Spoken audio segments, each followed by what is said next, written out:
Bonjour et bienvenue à ce 12e webinaire organisé par l'équipe de LexisNexis Maroc en partenariat avec Icon Juris, partenaire exclusif de LexisNexis au Maroc et le Cercle marocain des... Je suis Angélique Azi, responsable de la plateforme de recherche juridique en ligne Lexis Maroc et sera accompagnée aujourd'hui de Salma Agdad, éditrice chez LexisNexis. La fermeture des frontières du pays depuis le 16 mars dernier et la prolongation de l'état d'urgence sanitaire jusqu'au 20 mai prochain mettent à mal le secteur du tourisme au Maroc, qui subit de plein fouet cette crise sanitaire et économique. Un projet de loi adopté en Conseil de gouvernement le 30 avril, dont l'objectif est de venir en aide aux professionnels du tourisme, vient d'être présenté par la ministre du Tourisme, de l'Artisanat, du Transport aérien et de l'Économie sociale, Nadia Feta Alaoui, devant les députés de la Commission des secteurs productifs de la Chambre des représentants, qui tenait aujourd'hui même une séance plénière consacrée à l'examen et au vote de ce projet de loi. Nous avons justement l'honneur aujourd'hui d'accueillir un membre de la Chambre des représentants, ancien ministre du Tourisme du Maroc, Monsieur Lassen Haddad, pour évoquer ensemble le contenu de ce projet de loi et envisager les pistes à suivre pour limiter l'impact de la crise du Covid-19 sur le tourisme. Monsieur Haddad sera accompagné de maître Mohamed Oulkouir, avocat spécialisé en contentieux social, qui nous apportera un éclairage sur les aspects juridiques des mesures de relance envisagées pour sauvegarder le secteur du tourisme au Maroc. N'hésitez pas à poser vos questions tout au long de l'intervention de nos experts via le chat. Vous pouvez également voter pour les questions auxquelles vous souhaitez que nos intervenants apportent une réponse en priorité. Je passe donc maintenant la parole à Monsieur Haddad.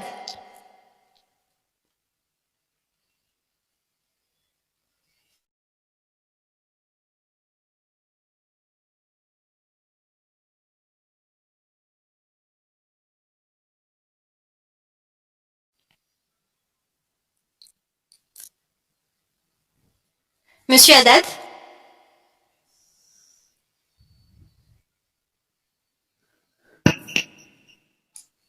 Allô, vous m'entendez? Oui, Monsieur Haddad, nous vous entendons. Allez-y. Voilà. Donc, je dis merci beaucoup à Lexis Maroc d'avoir organisé ce webinaire.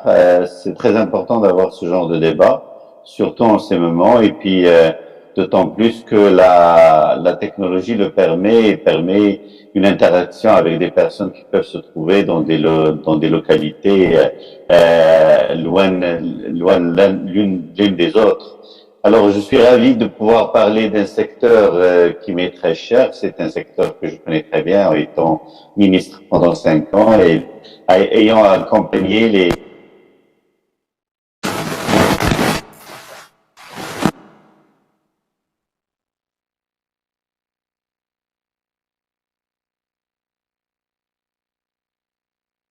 Monsieur Haddad, on ne vous entend plus.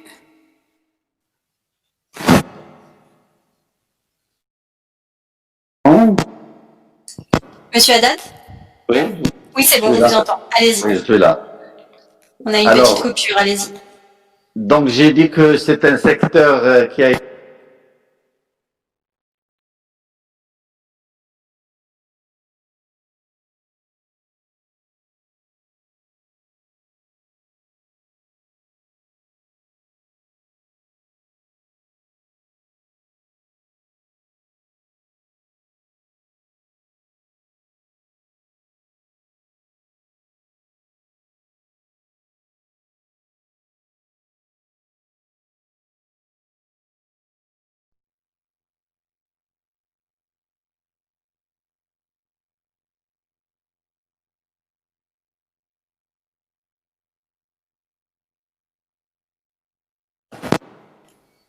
Monsieur a un petit problème de son. Est-ce que vous êtes là? Allô, oui, je suis là. Alors là, on vous entend, mais on a des coupures de son régulièrement. Peut-être que... Attendez, je vais peut-être... Est-ce que c'est mieux maintenant, comme ça? Oui, là, on vous entend. On n'a pas de coupure. D'accord. Donc, peut-être ce sont les headphones qui ont fait ça. Donc, je répète, le tourisme, c'est l'un des principaux fournisseurs de devises pour le Maroc, avec environ 7,6 milliards de dollars. Il est également, le chiffre d'affaires du tourisme, ça avoisine quelque chose comme 130 milliards de dirhams, qui est 13 milliards de dollars. et puis il emploie quelque chose comme 750 000 emplois directs avec des emplois qui sont indirects. Donc il est très important pour le PIB. Et le secteur du tourisme, c'est un secteur structurant dans le sens où il y a pas mal de secteurs qui sont également liés, ils sont connexes avec le tourisme, comme par exemple l'artisanat. Elle est étroitement liée avec le tourisme, surtout l'artisanat avec une haute valeur ajoutée. Il y a également tout ce qui est industrie culturelle et industrie des festivals et tout ça, elle est liée au tourisme d'une façon directe. Et puis bien sûr l'aérien, le secteur de l'aérien, il est également lié, surtout l'aérien. Bon, vous savez, la RAM, elle contribue quelque chose comme 17 à 20% au tourisme marocain, mais ça reste quand même important, mais également pour les autres compagnies, que ce soit nationales, que ce soit internationales. Donc,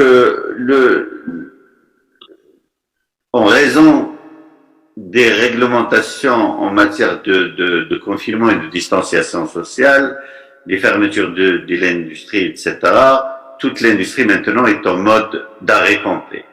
La Confédération nationale du tourisme, elle a fait une estimation, elle a dit que la perte déjà, au moment où elle l'a faite, qui est en fin avril, est à 3,4 milliards de dollars, et je pense qu'on va aller, ce chiffre, il est appelé à augmenter dans les semaines qui viennent.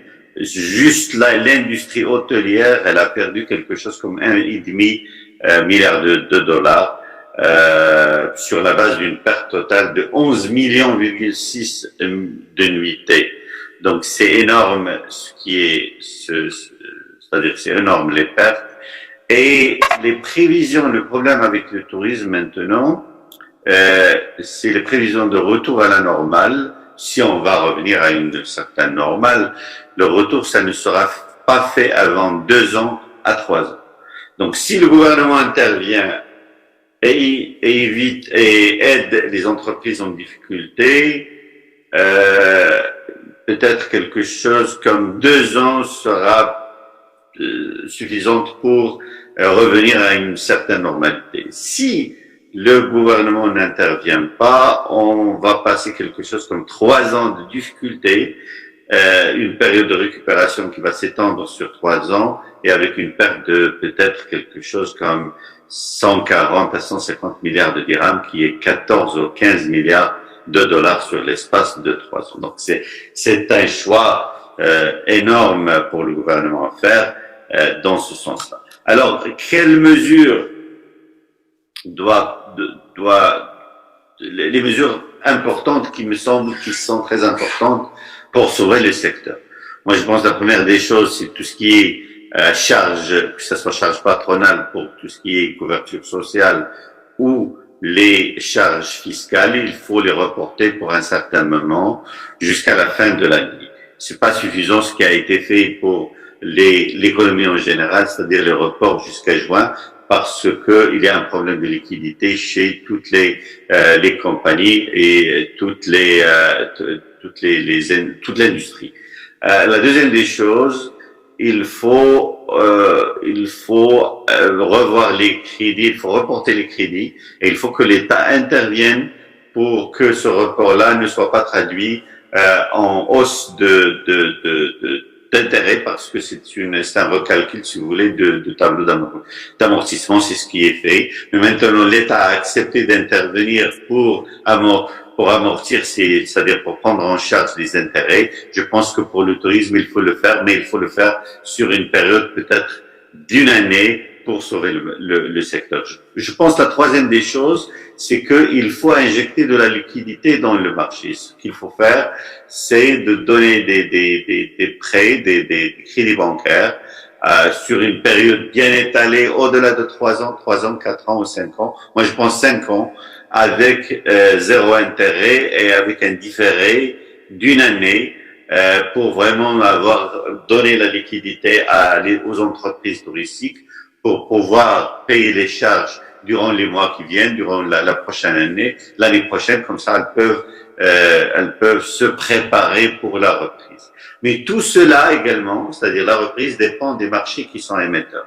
C'est-à-dire il faut que les marchés européens, surtout le marché espagnol, le marché français, belge, italien, hollandais, allemand et anglais, il faut qu'ils reprennent, si vous voulez, leur couleur pour pouvoir animer le marché marocain, la destination Maroc. Donc la destination Maroc, surtout pour tout ce qui est tourisme externe, dépend de ces marchés-là. Et s'il y a peut-être une décision au niveau de l'Europe que les touristes vont pouvoir se déplacer seulement au niveau de l'Europe, je pense que le Maroc peut négocier quelque chose avec l'Europe pour pouvoir également bénéficier de ce tourisme qui est interne à l'Europe.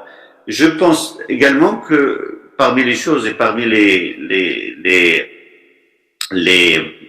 décisions qui doivent être entreprises, et on en parle maintenant, je pense que la ministre en a parlé, et même les professionnels, c'est comment dynamiser le tourisme interne, le tourisme des Marocains, en attendant la reprise de tourisme international. Le tourisme interne, c'est quelque chose qu'on a débattu tout le temps et qui a été si vous voulez, une politique qui n'a jamais donné les résultats escomptés.